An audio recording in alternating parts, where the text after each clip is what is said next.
So welcome. I'm really excited to see all of these faces here and these engaged people coming out. It's been some time since I've seen some of you in person, and it's been some time since we've all gathered. So I'm really appreciative of this evening and you all being here. My name is Corey Miller. I'm the director at Friends of the Mad River.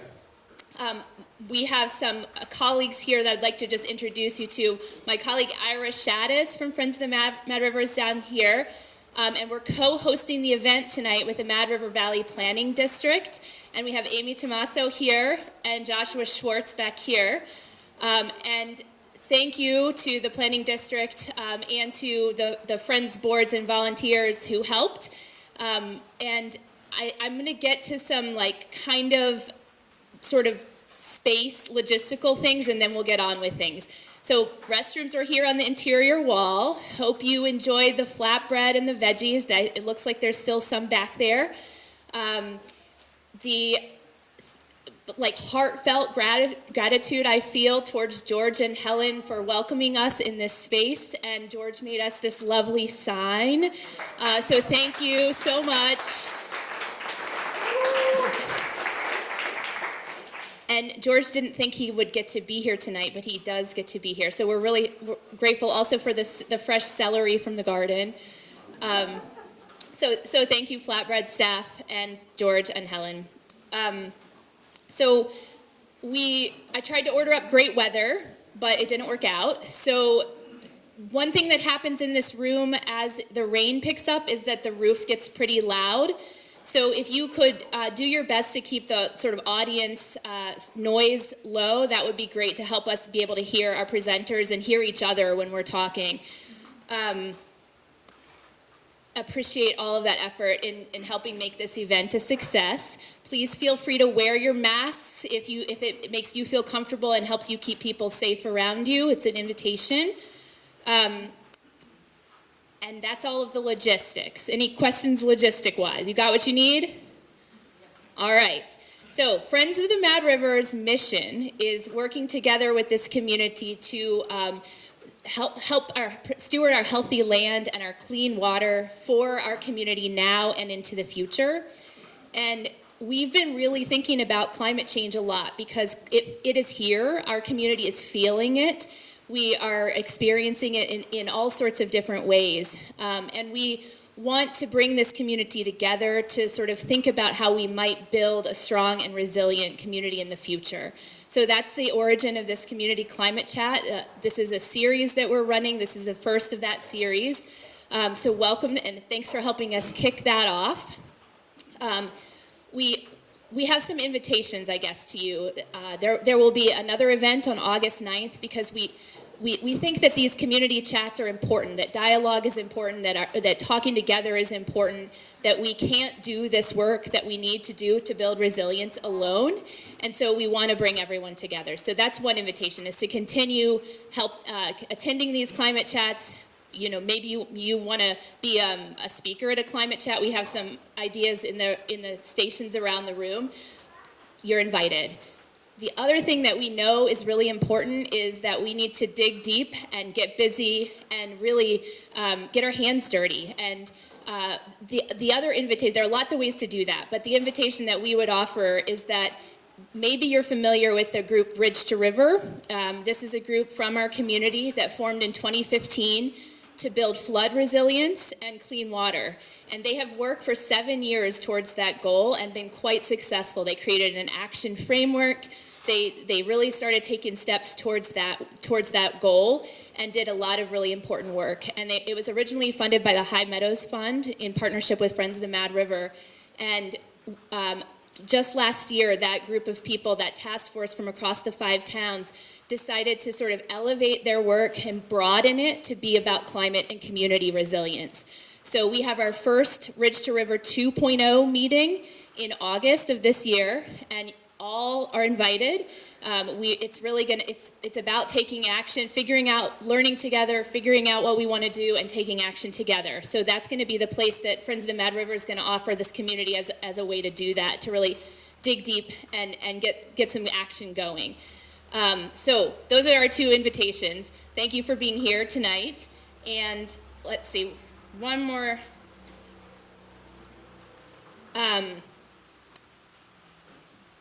I guess just transitioning to the expertise that we have in front of us. I just want to remind you all that there is a lot of expertise in this room, and that includes you. You have an experience of this community. You know what you've gone through. You know what we need. I encourage your dialogue. I encourage your questions. And we're gonna meet our presenters in just a minute. But I have the honor of introducing Heather Furman, who is the state director of the Nature Conservancy in Vermont. She served in that role for almost a decade, where she brings together a team of conservation professionals for protecting the lands, waters, and forests in Vermont and beyond the borders.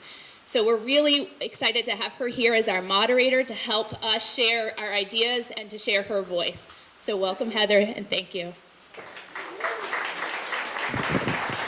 Thank you so much, Corey.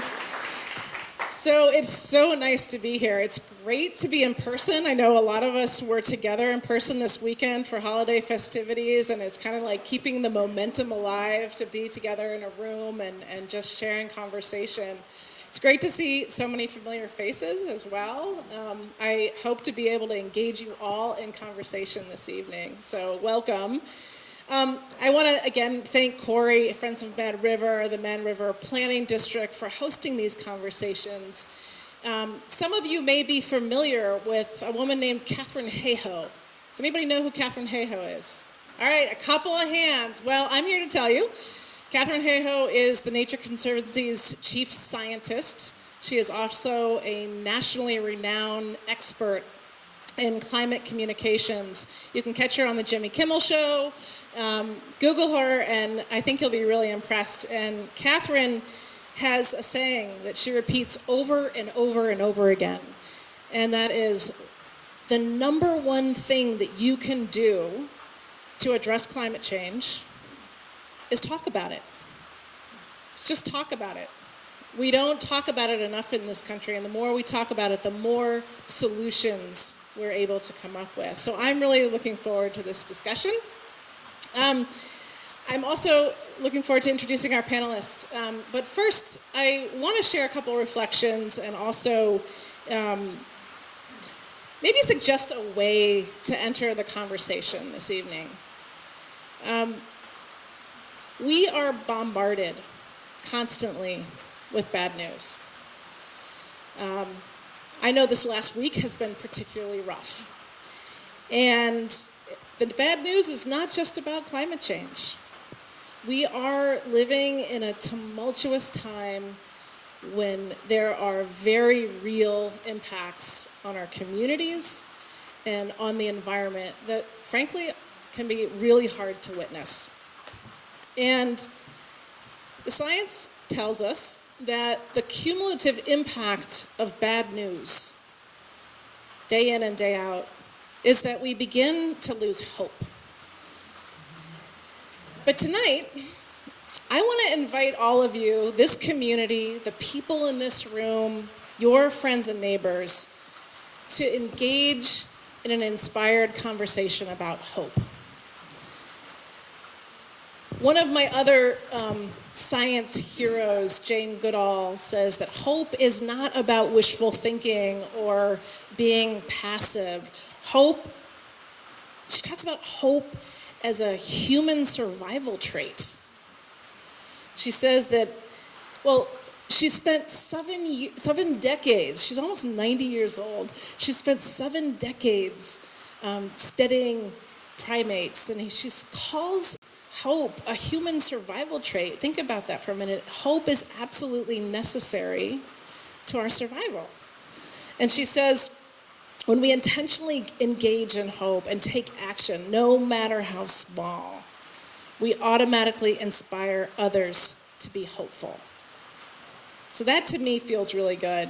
Now, I've worked in conservation for only 3 decades, not the 7 of Jane Goodall. But every day requires me to renew my hope. And I can do that because I know that there are still opportunities to make change. We can transition to a clean energy economy. We can engage in energy efficiency. We can manage our farms and forests to to absorb more carbon out of the atmosphere, and we can build more flood-resilient communities. So these are some of the themes that we're going to touch on tonight, and I hope they give you hope. So what I'd like to do now, we have in the back, there's tables back there that have paper and pens. If you have a paper and pen with you, feel free to write down your questions. I think Eve and Corey are both going to be walking around with a mic tonight so that we can hand, if you're having trouble getting out of your seat, we can hand the mic directly over to you. So I encourage you all to be thinking about what questions you want to ask. A little bit of background before we turn it over to our panelists. In, I think it was 2019 or 2020, the Gund Institute at the University of Vermont approached the Nature Conservancy and asked us to participate in the Vermont Climate Assessment, the first of its kind state-level assessment. And the Nature Conservancy's focus is on the dramatic loss of biodiversity and climate change. So we immediately said, yes, we need the science, we need the partnerships, and we need the policies to be making change right now. So we got behind the Vermont Climate Assessment, and it was published last fall. I encourage you all to take a look at it. On the website is excellent. And of course, we have Dr. Gillian Galford and Dr. Stephen Posner here to talk a little bit about it. So I will introduce them. Dr. Gillian Galford is a professor of environmental science at the Rubenstein School of Environment and Natural Resources, and she is a Gund Fellow. She's an expert in ecology and climate change, founding director of the Vermont Climate Assessment. And a fun fact about Gillian is she spent a month tracking elephants across Tanzania, something that I only wish I could do. Dr. Stephen Posner is the Director of Policy and Partnerships with the Gund Institute. He has work focused on building strategic partnerships that connect science with leaders in government, NGOs, and business. And when I asked Dr. Posner to give me a fun fact about him, he told me he's married to his high school best friend who he first sat next to in first grade. Very sweet. So with that, welcome to both of you. I'm going to turn it over to Dr. Galford.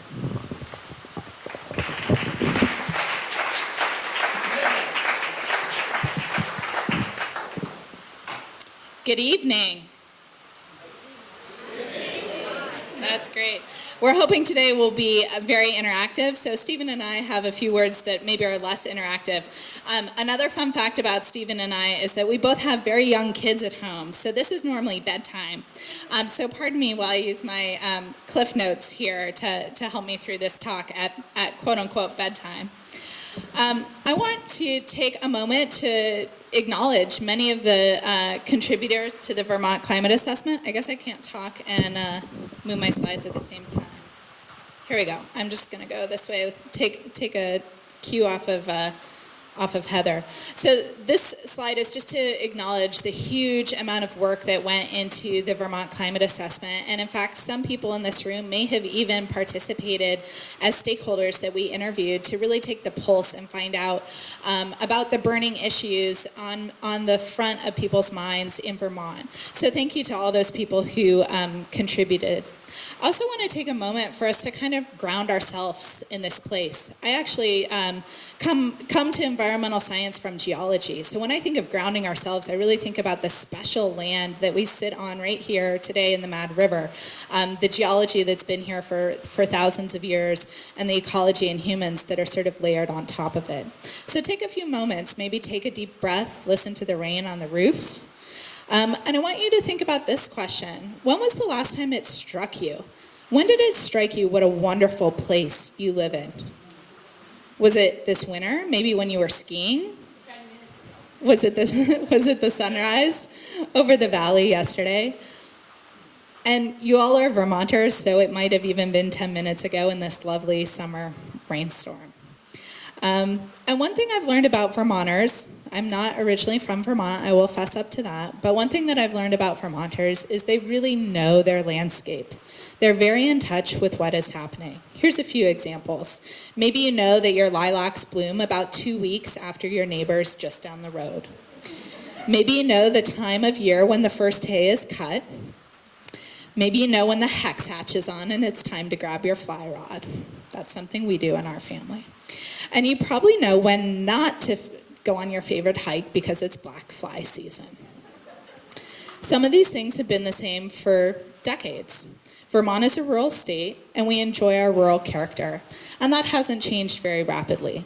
But if we think back 50 years, Vermont was even more agrarian. Think back 100 years, 200 years. The first colonial settlers were moving into this area and clearing the landscape so it looks somewhat more like what we see today. Think back 300 years ago. The native people were here, and there was a lot more subsistence, hunting and gathering. I imagine that all of these people who came before us felt the same thing. They felt a sense of place and a sense of belonging, people in a rhythm and understanding their lands. So when you have this perspective, this deep connection to the land, you also start to notice its changes. I right now am particularly irked every time I see a stand of Japanese knotweed creeping or exploding over the river bends. It's in season right now, and I can't help but notice it. We also see the rains that blow out river channels and culverts. We worry with uncertainty about winter. When will the snow start? How long will it last? Will it be enough? You're probably not going to be surprised when I say climate change is here. It's already happening, and I think you probably know that because you've probably seen it happen. Globally, we hear about changes that are really hard to relate to. What does 1 degree of global warming mean to us here? What is that? What is 1 degree of global warming? Global warming. Well, I'll tell you what it means. First of all, a warm atmosphere holds more water. More water and more heat can be thought of as more energy. When the atmosphere has a lot of energy, it can build big storms, really big storms. And big storms carry more water, and they come in big events. And that's definitely what we're feeling here in Vermont. The mountainous character of the Mad River Valley may have so far mediated some of the changes in climate. Temperatures have a small upward trend, but so far less than 1 degree change Fahrenheit if we look at annual averages. And I'm tonight going to tell you guys about some data that I pulled from the Northfield station. So I was trying to get something really, really local to understand what's happening here. Seasonally, temperatures in the Mad River have not changed very much. They're very stable. Although one big change we do see is overnight winter temperatures. Why are overnight winter temperatures important? I imagine we have a few snow sport enthusiasts in the room, and they might remind you, if you weren't aware, that overnight temperatures is what keeps snow on the ground. It keeps that snowpack cold, it insulates things, and it means that the snow stays around. So when overnight temperatures start to warm up, it really does threaten our snowpack. The overnight winter temperature, as a seasonal average, is now about 5 degrees Fahrenheit warmer than it was on average in the 1960s. We might also think about the very cold winter days. One thing we all like to talk about is I remember when. So you may remember when there were more very cold winter days. From a climate perspective, we define a very cold winter day as any day that reaches below 0 degrees Fahrenheit. Do you think that's a very cold winter day? I definitely do. I also grew up in Portland, Oregon, as a full disclaimer. So the number of cold winter days reaching below 0 degrees Fahrenheit have declined since 1960s from over about 30 to 40 days per year in the 1960s to today about 20 to 25 days per year. Again, this is all right here at the Northfield station. So temperatures are somewhat stable here in the Mad River Valley, but there is definitely a change coming in the winter season. Heat brings a lot of challenges to Vermont, and one example is our housing stock. Our houses largely were not built for hot temperatures. I would say Our people were also not built for hot temperatures. There's plenty of data that suggests Vermonters visit the emergency department with a lower heat threshold than their counterparts in places like Florida. So both we don't have good shelter from heat, and we physiologically are not well adapted to it. It's harder to cool off, and we're just not used to it. We're seeing more direct impacts of climate change in Vermont. Water is really the big story. I led with temperature, so I could kind of put your mind at ease. Water, more precipitation. Vermont, as a state, if we look across everyone in Vermont, we are all experiencing more precipitation. Again, if you've lived in Vermont a while, you might say, yeah, Gillian, I knew that already. Here in the Mad River, again, this is the Cooperative National Weather Service station in Northfield, precipitation has changed from roughly 34 inches per year to 47 inches per year. That's as big as moving from Dallas, Texas to Tampa, Florida. Heck, my hometown of Portland, which you might think of as very wet, gets on average 44 inches of rain a year. So we're exceeding the precipitation of Portland, Oregon now. That's 13 more inches of rain per year just right here in the Mad River Valley. That's a lot of rain. If we listen to the national news, we hear information about climate change saying that the Northeast in general is getting wetter. And not only is it getting wetter, but it's seen a 55% increase in the amount of precipitation falling in the heaviest 1% of storms. 55% increase in the heaviest 1% of storms. That means we're not getting a little precipitation sprinkled in here and there. We're getting it in the really big storms. We like to call those events. So if I say event, I mean storm. These storms are getting bigger. And these national statistics are bold, but what do they really mean for Vermont? Again, some small figures. I tried to highlight the trends here. Any guess how the Mad River has changed in terms of heavy precipitation? We define heavy precipitation. I queued that up perfectly. I actually was waiting for the rain to start. I wish I was that cool. No. So heavy precipitation, we define as a day, a 24-hour period that has more than 1 inch of rain. More than 1 inch of rain in a 24-hour period. So think about an inch of rain filling up your flower pots or an empty bucket out in your yard. An inch is a lot of rain. The Mad River looked like most of Vermont about 70 years ago. We were getting, on average, about 5 days per year where we would have a heavy storm bringing more than 1 inch of precipitation.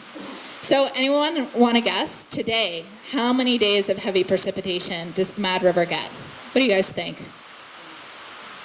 3, 5, we used to get 5, 10. Oh, I heard a 12 over here. There have been some 12s in there, but the average is now 10 days per year. We've doubled the number of heavy precipitation days just right here in the Mad River Valley.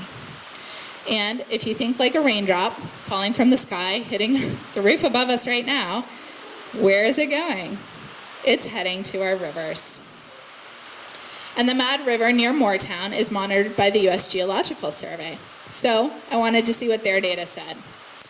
Their data shows a significant increase in stream flow on average, with winter and summer being the clearest times of strong increasing trends. So again, a suggestion, we're having these heavy, intense precipitation events, quote unquote precipitation events. What do I mean? I mean a winter snowfall or a summer storm is bringing a lot more precipitation. On average, we think about discharge as being the water volume in cubic feet per second. Cubic feet per second, CFS. So on average, the Mad River has increased from about 250 CFS in the 1950s, today running an average of about 300 CFS. So those numbers might even be more extreme by season, or if we looked at peak flow. And I'm going to call out my friend Rebecca Deal in the audience, who is even better at hydrology than me, and is a board member of the Friends of the Mad River. So you should definitely ask her about river if you have other questions. Okay, so we have more precipitation. That precipitation's coming in these big storms, and it's making its way into our rivers. These slides, again, hopefully just convey the trend, this strong upward trend. These are looking at the upper plots are 1950s to present. The lower one is 1925 to present. But the upper one is showing you that trend in the winter. It goes winter, spring, summer, autumn. So you can really pick out the increasing trends in winter and summer. So we have more precipitation coming in big storms, and it's going into the rivers. Another thing that you might point out, especially if you're my almost 3-year-old toddler, is, but mama, you see something that I have not explained, right? But why? But why are we seeing times where it's not more rainfall, where it's not heavy precipitation? We're seeing more variability. And variability is a trend we can expect to continue. So what do I mean by variability? Well, right now, most of the state is considered it to be in an abnormally dry period. If you may have felt it, even your skin maybe this past week felt dry.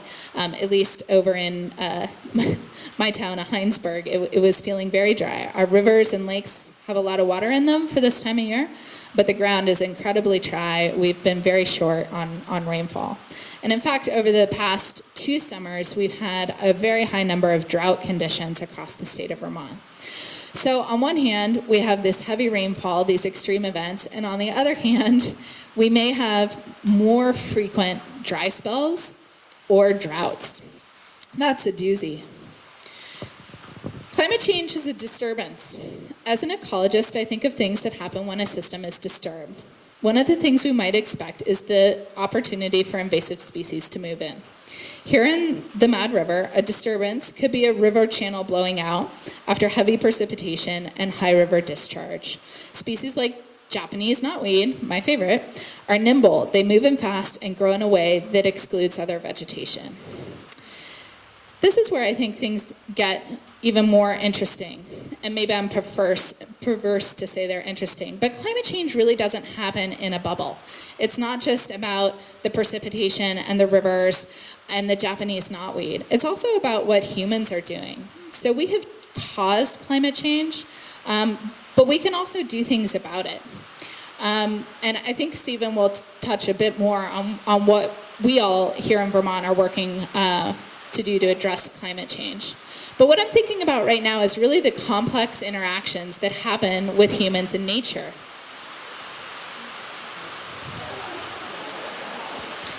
And nature has decided I should not speak too loudly on this point. I think nature is demonstrating that it will always take the upper hand. It is my belief that the unique connections we as a society and as a community have with nature in part affect what we experience with climate change. For example, the spongy moth is a big problem in parts of Vermont. It is where I live in Heinsberg. We had a warm winter and a dry spring last year, and the spongy moth flourished. They devoured trees, stripped their leaves completely bare. Has anyone seen that? I don't think it's happening here in the Mad River, but I've heard it's moved north, and Essex and Colchester are being hit particularly bad right now. We can even see it from space. I can see it in satellite images. That's how bad it is. But it wasn't just the insects or the weather that made last year's invasion so bad.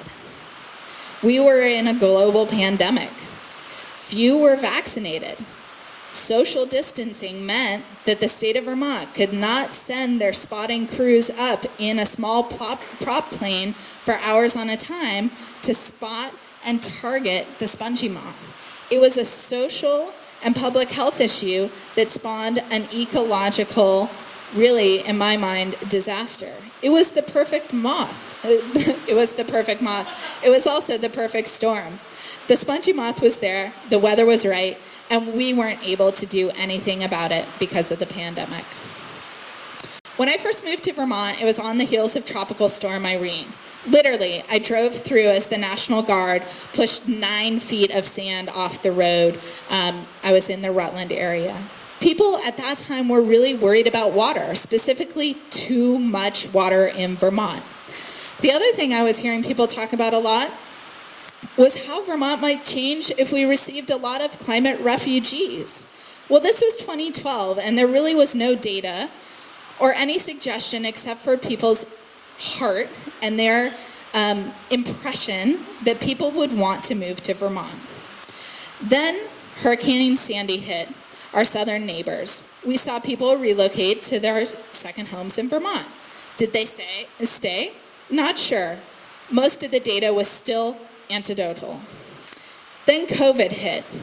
Now, COVID was not a climate or an ecological disaster, but it does show us what happens when a lot of people decide to move very quickly. It was a punctuating event, perhaps of the type that we might expect from climate change, like a big hurricane hitting a big urban area. In the summer of 2000, we finally got some data on what and how many people might actually want to move to Vermont. In the summer of 2000, the daily average home sales, this is data reported by the state of Vermont, the daily average number of home sales sold to people who registered with an out-of-state address as their primary residence went from 10 houses per day sold to people out of state to over 50 houses per day. And where were those houses? Well, they weren't really near me in Heinsberg, sleepy little town.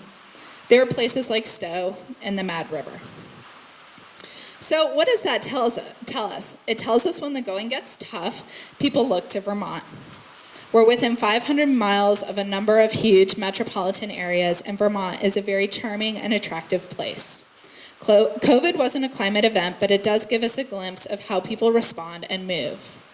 Socially, we might want to pause and consider this. If we are a receiving state for climate refugees, what do we want our communities to look like? I live in a town that has adopted zoning rules meant to preserve the forest and agricultural character while allowing development in the village core. But that's just one model. We also have the social responsibility to think about who has access to move to Vermont. Moving is fairly easy if it's relocating to your second home. But what about people with less resources or less family connections, say with an extra couch to sleep on in Vermont? Suddenly, climate refugees may take on a wide range of social inequities with regards to who can move and where. These complex interactions with our changing climate, nature, and society can be used for good. It's not all gloom and doom. Our power, our control, comes in knowing what is coming. These trends, the reason I have shared with you this historical data is that the recent few decades of climate change in the Mad River are the best predictor of what is coming in the next 10, 20, 30 years. These trends in climate will continue, gradually warming and more water, but also a lot of variability. It means planning for high river flows while also thinking about rainwater collection. It means thinking about ways we can make our communities resilient, physically, ecologically, and socially by knowing what's coming. Nature-based solutions are one option TNC and GUND love to partner on and work on. We think about how upland forests, like right here in the Mad River, and wetlands slow the pulse of water moving through the rivers, reduce sediment, and protect our built infrastructure. And we think about the co-benefits to communities. Research shows that towns with green infrastructure and planning have strong community features and attract new residents and businesses with economic benefits outweighing the costs of these green developments. So I'll leave you with this. You love this place or you wouldn't be here, or at least you wouldn't be here tonight. It will change with climate, but the future is in our hands, and we can reduce the impacts of climate change, we can plan for resilience, and we can design a future that is strong and just, where we work with nature and carry forward the strong social fabric and connection to the land. Thank you.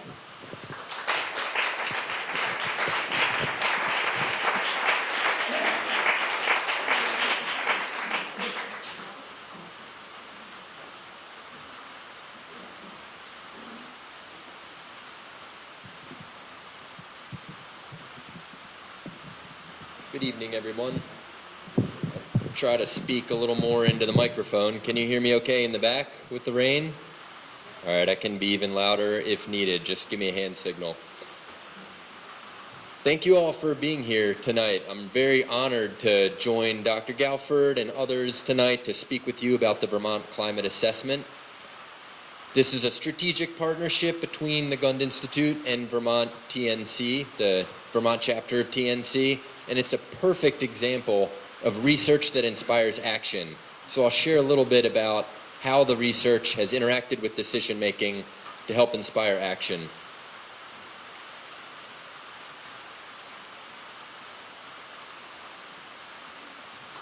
For those who don't know and aren't familiar with the Gund Institute, we are an interdisciplinary research institute at UVM, driven by the belief that research, while critical on its own, isn't enough to drive action. We need to have decision makers involved as well. We need action to solve the environmental problems. So we focus on research that directly informs action, like VCA, and we're powered by partnerships. My job at the Gund Institute is all about building partnerships and helping connect the researchers with decision makers and communities. And I also have a degree in physics and a PhD in natural resources, and I conduct a fair amount of the research myself so that we can help understand and address these urgent environmental problems. So these are the questions that are driving my presentation tonight. How is climate change impacting the Mad River Valley? What do the climate data really mean for the communities that live here? How can Vermont communities prepare for climate change? What do we need to do? What is it to take the information and make it actionable and do things differently? And I'm also thinking about in what ways are local groups like Friends of the Mad River key to advancing climate solutions. There's a lot of wisdom in this group here tonight, so I encourage others to chime in later when we get to discussion and question and answer. And my perspective is just based on research across the state and countless ongoing conversations about climate with NGOs, policymakers, and business leaders in Vermont and beyond. You all know your communities better than I do, and I just want to acknowledge that. So remember this old water cycle that many of us were shown back in middle school? And forgive me if mentioning middle school provokes any unpleasant memories for anybody. I think about climate change as directly affecting the water cycle, and that connects it to my daily experience in a very tangible way. The big picture is that the energy balance of the planet has shifted, and as we've begun to warm the planet due to emissions, this is affecting the water cycle, and this has huge implications for people and the rest of nature. Speak up a little for in the back. Okay. I'll get right up on the mic. Is that better? Yeah? All right. Thank you. So as this water cycle changes, it looks like more heat causing more evaporation. It looks like precipitation coming in different amounts and at different times and in different types, maybe rain instead of snow. And it looks like runoff in much larger volumes.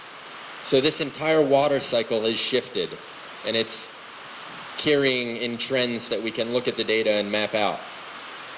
Now, I've organized congressional briefings and series of roundtables with federal partners, bringing scientists to DC from all over the country. And we're fortunate that we don't live out west. One of our briefings was around water security out west. And they have massive infrastructure, an entire plumbing system for regions with dams and reservoirs and aqueducts that was built for hydrology that we just don't have anymore. And they're facing very serious water shortage issues, and we can see it now with Lake Powell and other areas out west. And here in Vermont, we're seeing the same sorts of changes in the water cycle, things coming at different times, different types, and different amounts.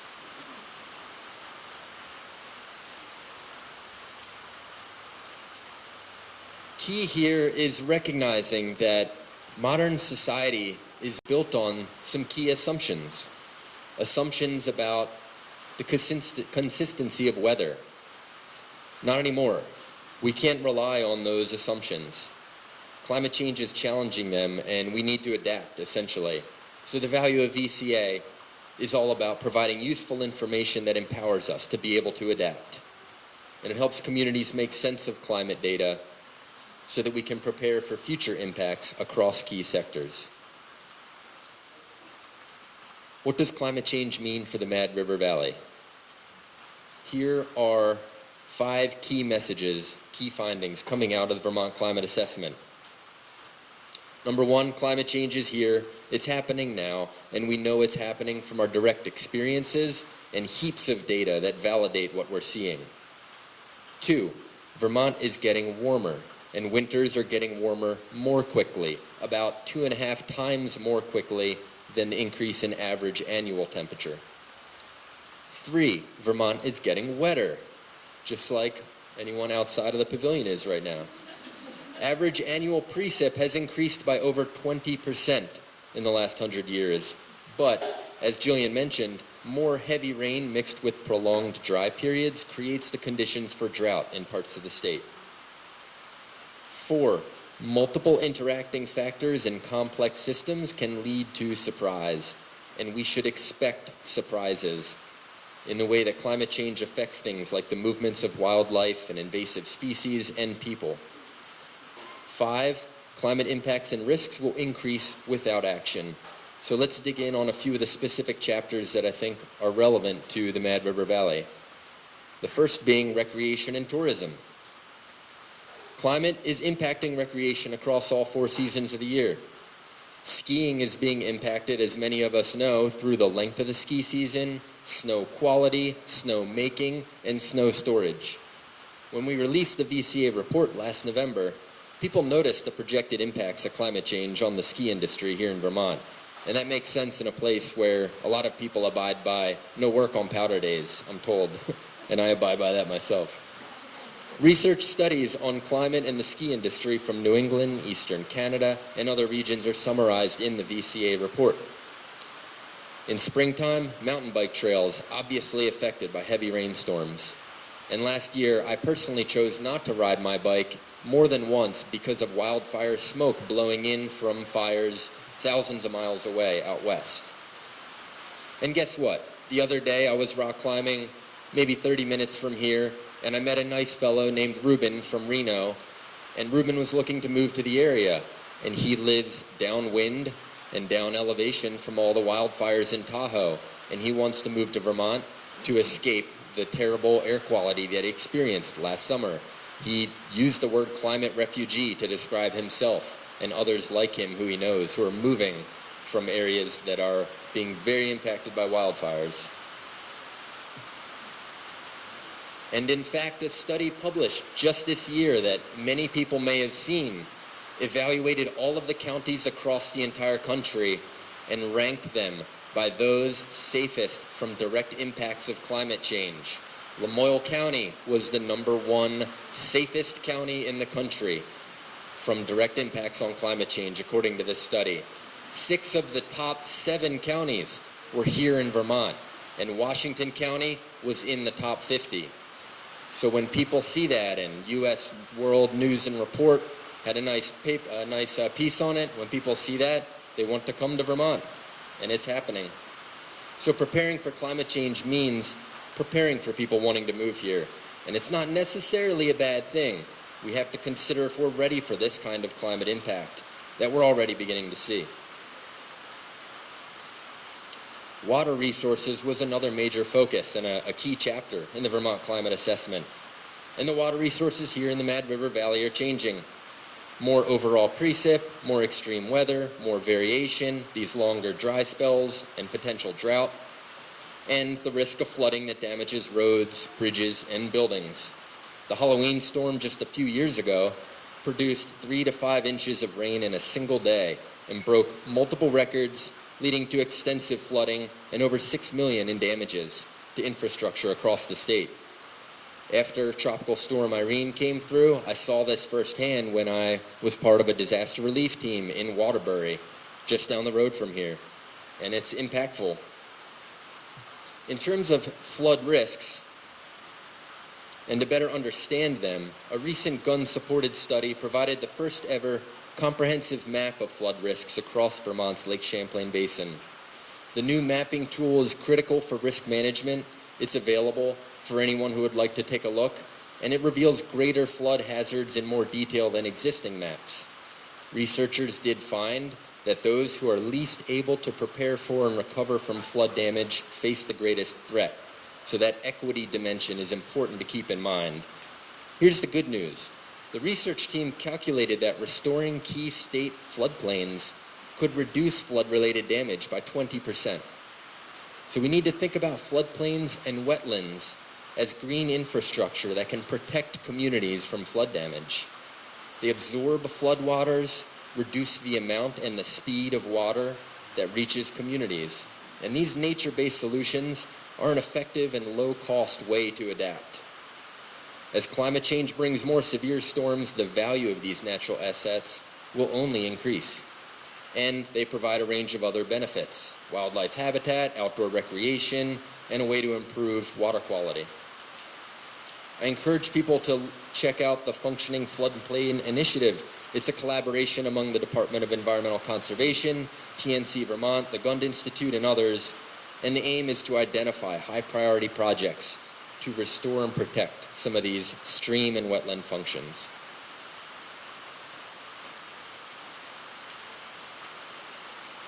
Last chapter to dig in on here. As climate change worsens, 92 bird species in Vermont, including species like the iconic loon, are at risk of disappearing from the landscape in the next 25 years. There are direct impacts on species, and the data show that many species are moving to different areas due to climate change. It's not just Ruben from Reno who's looking to move. Some shifts have long-term impacts, such as more white-tailed deer, fewer moose, and what that means for forests in Vermont.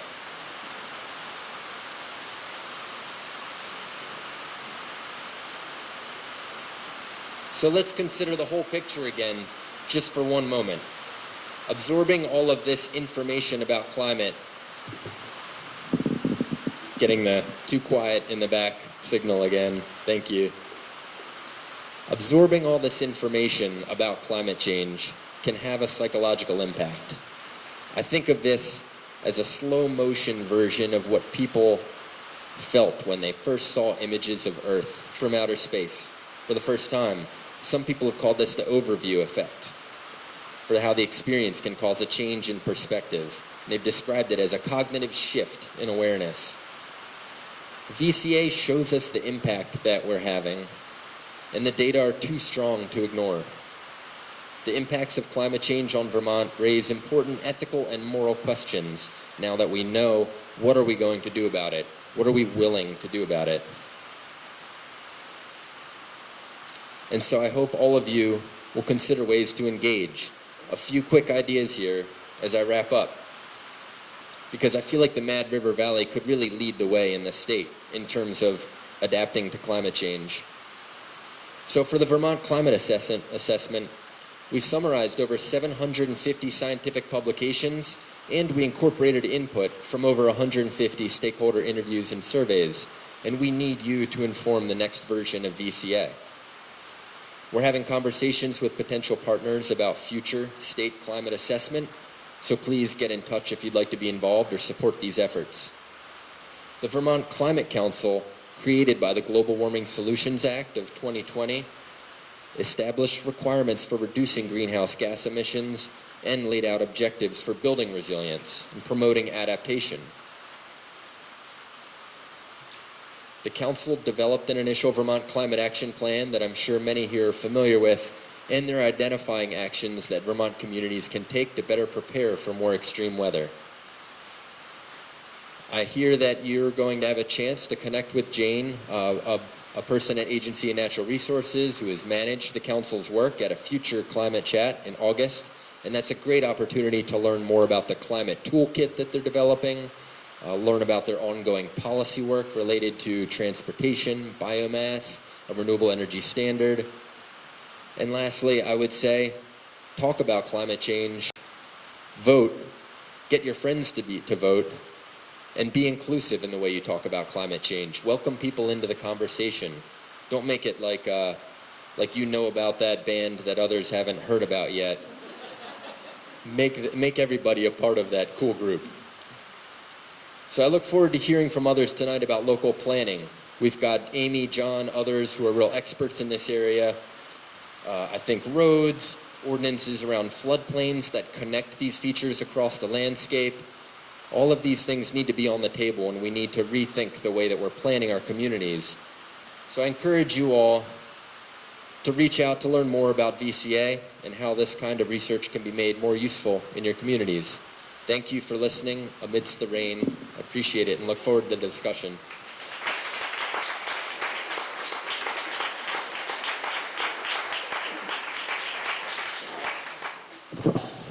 All right, all right. So we have heard from the experts on the Vermont Climate Assessment. If you have questions, feel free to raise your hand. Eve has a microphone. We have just one microphone, right? Okay. All right. And if you have questions you would rather me read and ask either folks here or in the audience, feel free to hand that up here. Eve can collect those as well. Lots of information there. Did I see a hand go up? All right, so we got a hand right here. Lots of information to digest and lots of different kind of categories of information that we can process together. I'm interested in hearing about wildlife, so if anybody has a question about wildlife, we can talk a little bit about the impacts on wildlife, and I definitely want to get to that tonight. So go ahead. What's your name? Okay, I don't think it's on.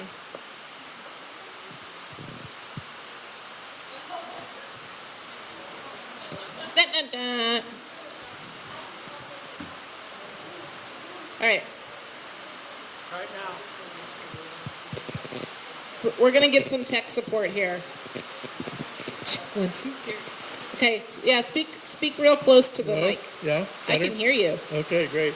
I was wondering if you can say why the winter is warming 2.5 times faster than the rest of the year. Why is the winter... Oh, you guys got a mic. Great. Did you hear the question? I heard the Okay. question. Can you hear me? Louder. Yes, kind of. Louder. The question was, Yeah. Can you repeat the question as well, Gillian? this mic is a little Yeah. louder. Yeah. And Gillian, The can you question repeat that? was, why is the winter warming faster?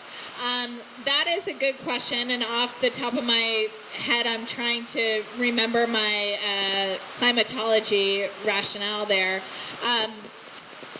But part of it is also feedbacks, right? So when the snow is on the ground, the snow is a great insulator. It's not only a great insulator, keeping things cool, but it's a great reflector, right? So it's actually getting heat in the form of light to reflect and go back into the atmosphere. When the ground is bare, it absorbs that heat and it warms the temperature. So snow begets snow. You've probably experienced that. Once the snow's on the ground, we get more snowfall and so on. So there's some local climate impacts going on there.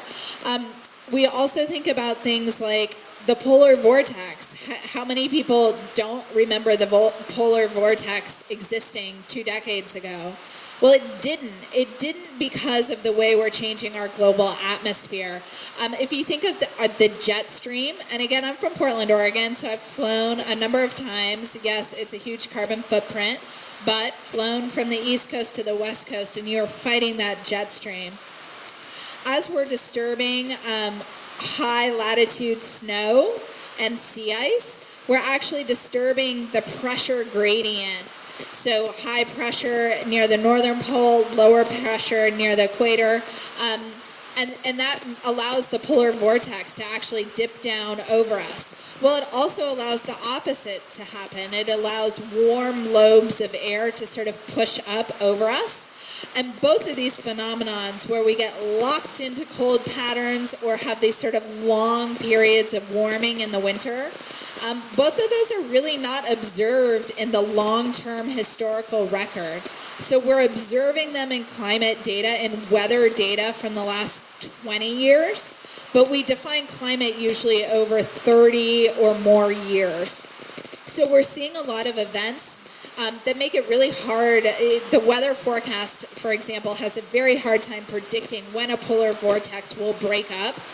It also has a hard time predicting exactly, how much of that warm air will be able to push northward. So that was maybe getting into a little bit of atmospheric physics that was not wanted, but it's super complex is the answer. But we see this cold, one of our most extreme seasons, is the easiest time to observe changes. Just like in the North Pole, they're experiencing larger changes, or we're observing larger changes in temperature than we are in more moderate climates. Thank you. Question right here in the front.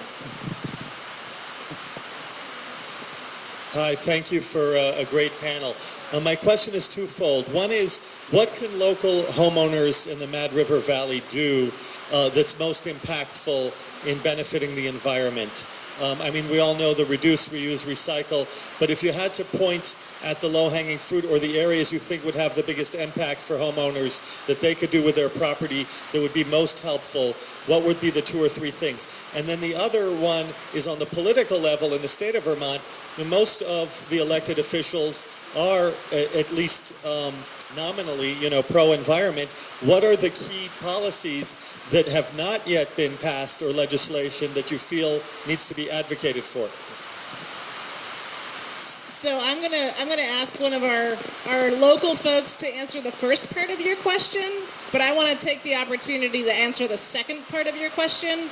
So one of the bills that the Nature Conservancy has been pushing for over the last year and that we hope to advance next year is statewide river corridor protections. And so next year, this is an effort being led by TNC, but involving a lot of other organizations to help protect our river corridors and floodplains. One of the ways that we can surely fail at adapting to climate change is to continue building in our floodplains. So we really need those river corridor protections statewide. You guys want to answer the other part of the question? Hi there. So my name's Ira Shaddis. I'm the stewardship manager with Friends of the Mad River. I'll answer your question twofold. One part is an invitation. So we run a program called the Storm Smart program that is directly about working with landowners. This is true for anyone else who lives here and is interested to figure out what we can do on your property that is sort of good for the environment. The program began looking at opportunities to sink water into the ground where it lands, to reduce flood vulnerabilities and reduce the transportation of pollutants. That's where it began, but we quickly discovered that there were so many co-benefits to the ideas that we were sharing with people for things like biodiversity or carbon sequestration. And so really what happens now is that I visit your property and we sort of take that, we take a 10,000-foot view and we bring it down a little bit and we try and figure out what real actions you can take on your property. You can get in touch with me pretty easily. My email is ira@friendsofthemadriver.org. You can visit our website, which is friendsofthemadriver.org, surprisingly, and all the information is there as well. And I will just add in the other part of the answer. Really, a lot of what I end up recommending is reducing lawn sizes and planting native plants. Woody native plants in particular really help with this biodiversity and the carbon sequestration and helping to absorb water that lands on your property so it doesn't head downstream, leading to erosion and increased flooding and issues like that. I will say, too, that, I kind of think about addressing climate change in 3 buckets. Reducing the carbon emissions that are going up into the atmosphere. So anything, from changing your light bulbs, driving an electric car, you can address that pillar of climate change.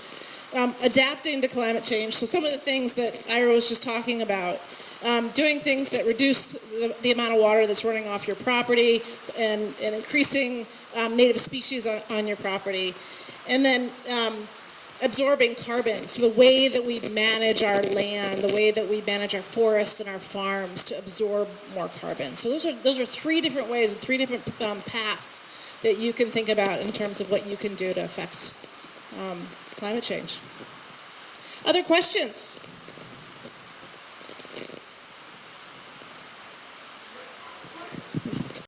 all at once. Okay, in the back, and then we have you up here. I don't have a question. I have comments. Please. Yeah, so I think, how many people here are between 65 and 80? Over 80? Anybody want to admit that? Thank you, Michael. 45 to 60? Okay, less than 40? Okay, so that's one of the issues right now, is that we need people that are less than 40 in this room. We also need to take out the dam in Warren Village. I'm going to go on record right now. My name is Clark Amidon. I'm in Moortown. Trout Unlimited volunteer for 45 years, and we have to take out that dam. That's going to help with aquatic organism passage and also resiliency in the valley. So we have to do that. I want to thank you all very much for doing this. I think you told us a lot of things that we already know, frankly. I think you put an exclamation point on that. But I think it's really important that we take action. I agree with Heather. I think we need to do a lot more river corridor easements in this valley and encourage people to do that. I think we need to grow less corn in the valley as well. And I think we need to have no-till farming practices. So those are some of the things that we have to do. And you also have to have more affordable housing. You have to join the planning commission as well. Join your planning commissions and create more affordable housing. So thank you so much. Thank you. Lots that you can do. And join your local conservation organization. Be a member. Enriched River, Corey says. Question up front right here. Eve? I think she was first. Yeah. Is it on? Yeah, you got to speak real close to the mic. What do you think climate change has an effect upon all the bears coming out of the woods? And I mean, every time you turn around, somebody's saying, I saw a bear. And I mean, it's all over Front Porch Forum. And I'm just curious as to, does it have something to do, I mean, are we just having bears enjoying themselves and making more bears? Or does climate change, making it happen even more so? Woo. Thank you. So the question was, why do we have so many more bears? I know we have a wildlife biologist in the room, but I want to say the simple answer is the habitat is good for bears right now. So we've got that going for us. Do you want to answer that? No? Okay. Stephen? So one of the ways that climate change is affecting wildlife is to impact the seasonal patterns and rhythms. So the blooming of flowers and when that happens, the emergence of insects, the migratory patterns of birds, all of these sorts of seasonal rhythms are definitely directly impacted by a warming climate. It is possible that bears are one of the species that's changing its behavior. It's hard to say. I don't think we can say with certainty if that's the case. But I could imagine that lots of mammals will be moving to new places, and we've observed that happening with white-tailed deer and moose, and I don't know of bear specifically, but ranges of these species are shifting and their activities are being affected directly. One of the statistics that we use at the Nature Conservancy is that species are moving their ranges 11 miles north and 30 feet in elevation each decade. So we are going to see a shift in the kind of complexity of the species that are here over time if we are protecting land and habitats that allow those species to move. So land protection becomes a really key and important element of ensuring that wildlife and biodiversity can thrive as the climate changes. Corey's going to add. I would just add that we are also building homes in bear habitat and cutting trees that used to provide cover for bear. So when you see a new land clearing for a new house, that used to not be there, and so therefore more people are seeing bear in their backyard because their backyard is in bear habitat. Great point. Yes. Is that mic not working? Okay, I'm going into the audience. I'm like,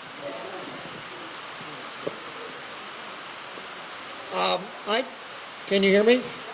My name is Dan. My name is Dan Riker. My wife Carol and I guess we're sort of climate refugees. We lived here 15 years ago, left, moved to California, and just moved back. We were getting tired of the fires, getting tired of the earthquakes and the smoke and everything else. But that's not what I wanted to talk about. I have an optimistic remark and a pessimistic remark. I've worked in the clean energy area for a long time. I was Assistant Secretary of Energy. I worked at Google as Director of Climate and Energy. I'm at Stanford in the climate and energy area. Two things are going on right now that I think are important to know. One, many of us were quite disappointed last week with the Supreme Court decision on climate change. The court basically said that the authorities we long thought EPA had to regulate climate, to control carbon emissions, the court said EPA doesn't. That really sends us back to the drawing board in a very significant way. But what isn't talked about, and I think you're going to see emerging over the next few weeks, there is a very strong climate bill pending in the United States Congress. And the reason we can be optimistic about it is that it can be passed with only 50 votes under something called budget reconciliation. It's a $325 billion climate bill. It's already been passed in the House of Representatives. Yes, Senator Manchin has raised some concerns, but they're negotiating with Senator Manchin right now, and I think he's going to come around. So this very important climate bill, which would essentially provide massive tax incentives and other incentives to get after the climate problem, there's a pretty good chance, particularly in light of this Supreme Court decision, that will actually get adopted by the Senate Democrats and the House Democrats. So that's optimistic note one. Now, pessimistic note number one, we all saw the Supreme Court decisions last week, but I want to add something. Whenever those decisions emerge, something else emerges, which is the Supreme Court announces what its cases for next year will be. One of those cases is a very scary one where the court said they are going to take a look at the authorities of the, not Clean Air Act, that was this term, but the Clean Water Act. They are going to review something called what constitutes, quote, waters of the U.S. And if, in fact, they rule the wrong way on the waters of the U.S. decision, it could have a serious impact, very serious impact, on how we regulate things like wetlands. So stay tuned for the arguments next year, but I think this could be maybe not quite as big as the clean air decision we got last week, but a very significant one for groups like Friends of the Mad River, the Nature Conservancy here in Vermont, and others. And lastly, and I'm happy to come back next time and talk a little bit about this, I'm not a conservation expert. I work on energy. And I think the way we're going to fix this climate problem is what I call my favorite triangle of technology, policy, and finance. We got to be working hard at all 3 points of that triangle. Massive technology progress, huge amounts of capital, more than $100 trillion over the next 30 years. That's trillion with a T. And we've got to put really smart policies in place at all levels. And we've got to integrate across those 3 points of the triangle. I remain optimistic we can do that as a nation. I remain optimistic we can do that as a planet. Thank you. thank you, Dan. Thank you. And I know we've got some politicians here tonight, so it's great to have their ear as we're talking about policies. Carrie, do you have a question or a comment you want to make?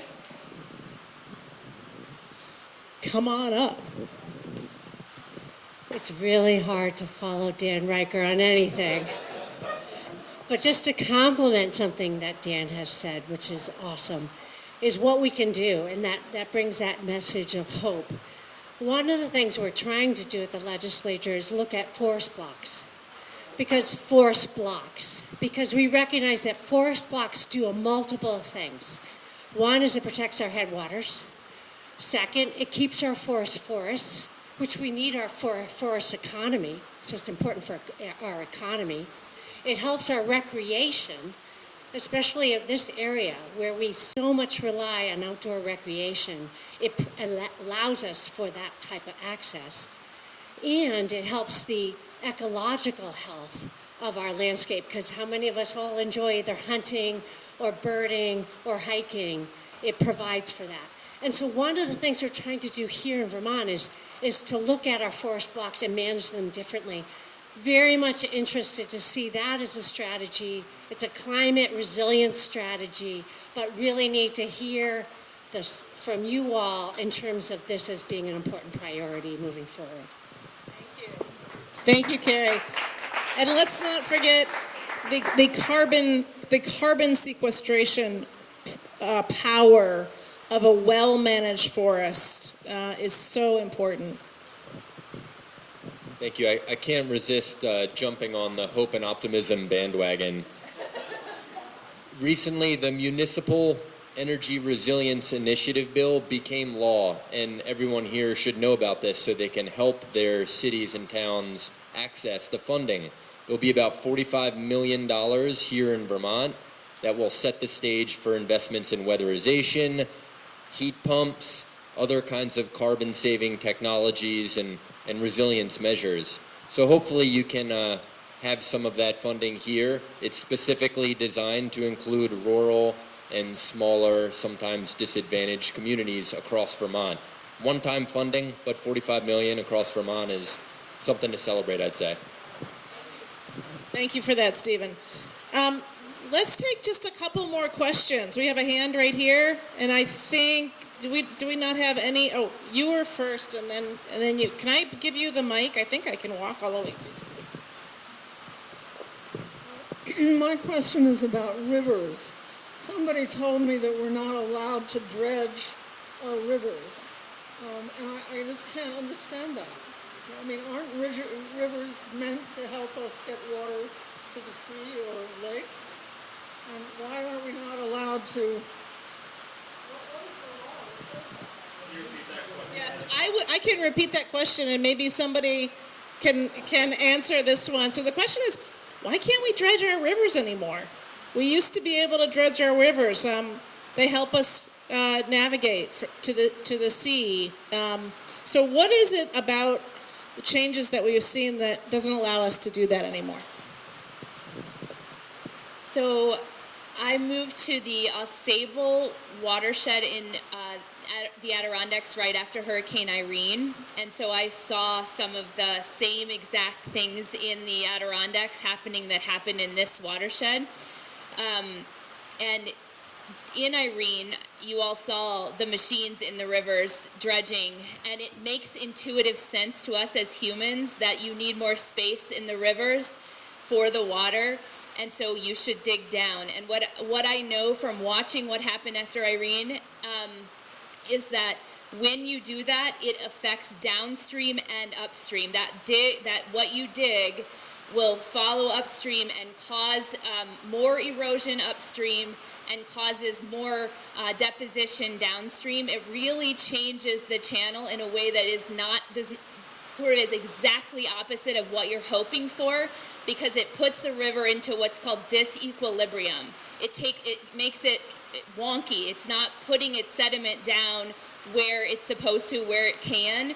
So we think about rivers as just passing water, but they also pass sediment, huge rocks and huge clay deposits. And so if you think about it also moving sediment, it has to have somewhere to go with that sediment, and it's going to fill that hole that you dug up very quickly, and then you're going to have to dig it again and again and again.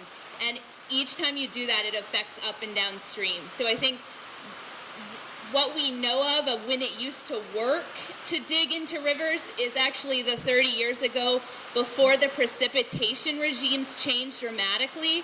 And so it was dry. We didn't get the erratic precipitation that we've just heard a lot about. But when we do that now with the new precipitation regimes, it's a really dramatically different result, and it's exactly counterintuitive to what you think, but it doesn't help us, and in fact it makes us less resilient because it gets the river out of equilibrium. I'm happy for other people to add to that. I can add to that too, and we've got someone else here who wants to add to it. Think of a river as, there's energy in a river. As it's moving and flowing, there's energy. And then when you straighten a river, when you dig down into a river, you're allowing that river to turn into basically a hose. And so the energy in that river gets carried downstream until it hits something that is in its way. It could be a town, it could be a community, it could be a bridge, it could be some infrastructure, it could be your house.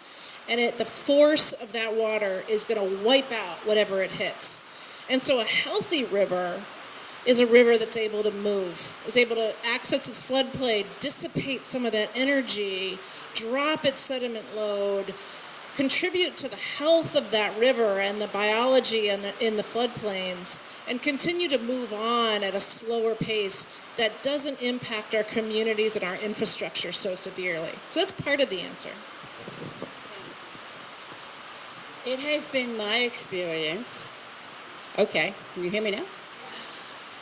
I'm a watercolorist. I've been painting the Mad River for 30 years. My experience is there was a time under the covered bridge where the water ran freely and there was a small little sandbar. There was none north of it or south of it. Now, there's a beach at the south side, and there's a huge sandbar, and sometimes the water gets so low that it's murky, mucky, yucky. What I want to know is who makes the decision? Who makes that decision that thou shalt not touch a grain of gravel and take it out of the river? It will, it has to be left in its natural form, that man shouldn't have any input into that because we're the bad guys. We've made it worse. So how do we make it so that there's moderation in there and that the river continues to run freely like it did 30 years ago and put some of the gravel back on the road? Yeah, we've done a lot of damage to our waterways over the centuries, and we're still recovering from that, and we're probably going to be recovering from that for a long time. And so the goal, I think, is how do we reach equilibrium in our rivers? To your point, how do we make sure that our rivers are serving all of the needs that we have as in our community? We want healthy rivers where we can fish. We want rivers that don't wipe out our communities. We want rivers that support our recreation uses. And so I think our scientists, our biologists, and our lawmakers all have a role. And to someone's point earlier, like, get involved. They all have a role in trying to make the best decisions about the waters of the state and how they are managed for all of those benefits. I'm going to do one more. I got one more question over here, and and one in the back.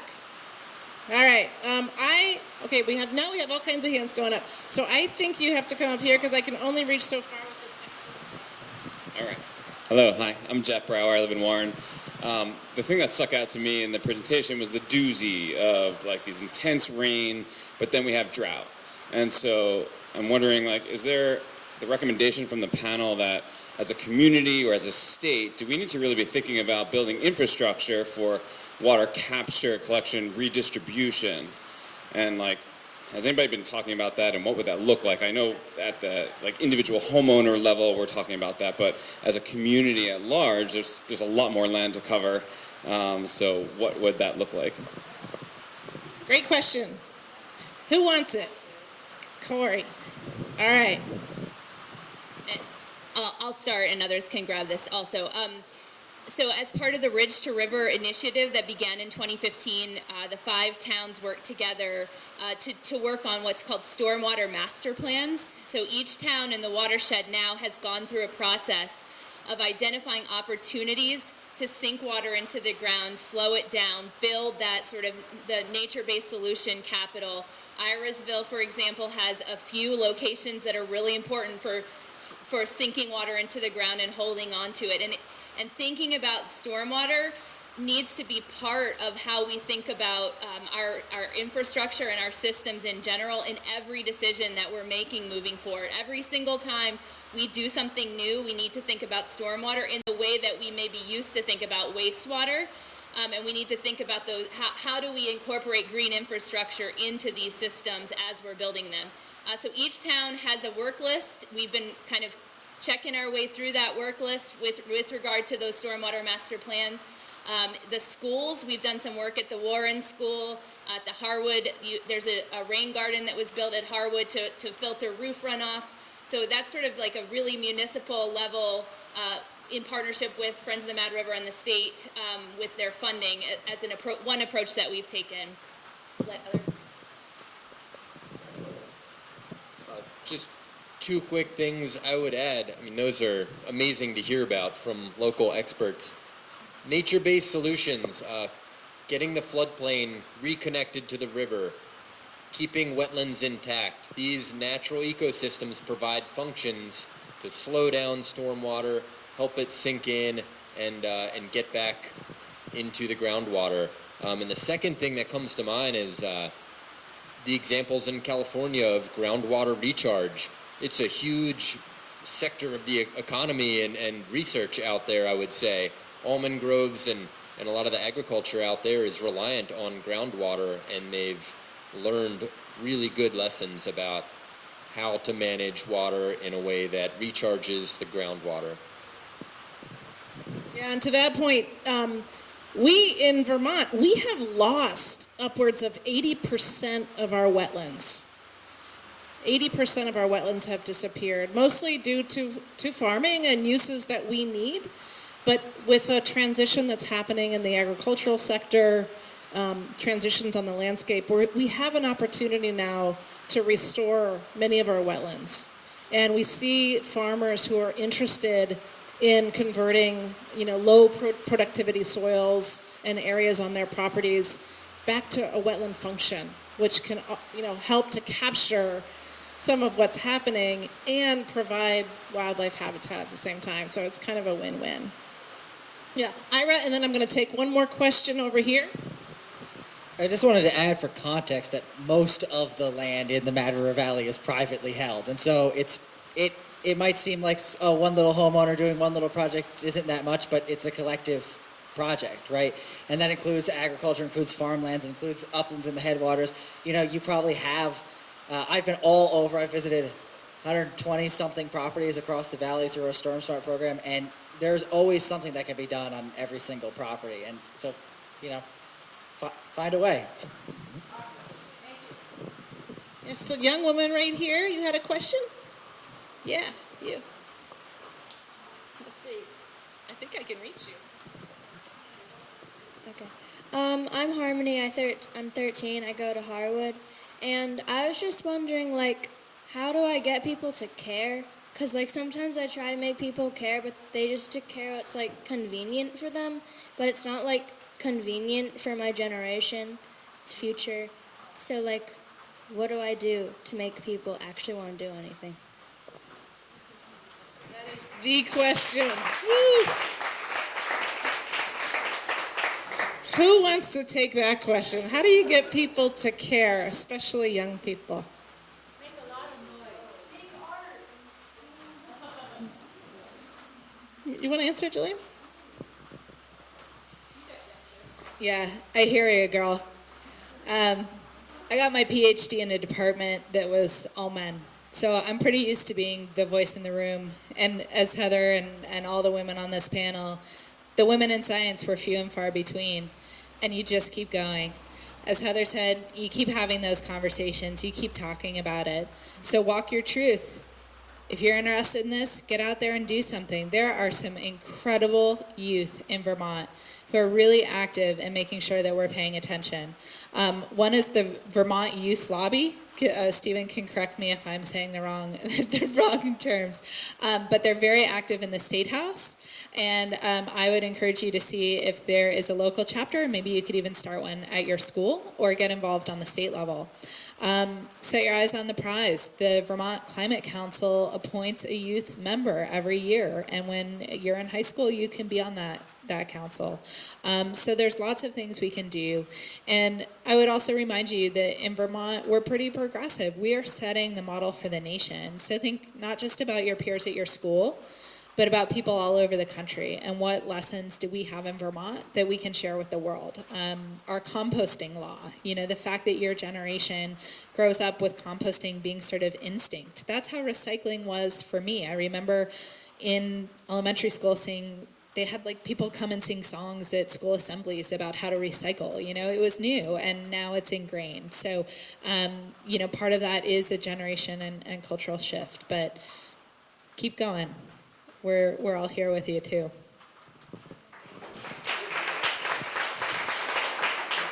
Thank you so much.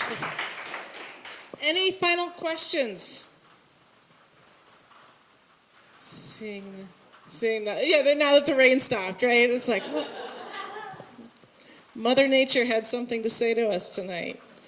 Well, I want to thank Friends of Mad River, the Mad River Planning District. I want to thank Dr. Galford and Dr. Posner for being here tonight, answering questions, and all of you for chiming in. Corey, Ira, Amy, thank you so much. Josh in the back, right?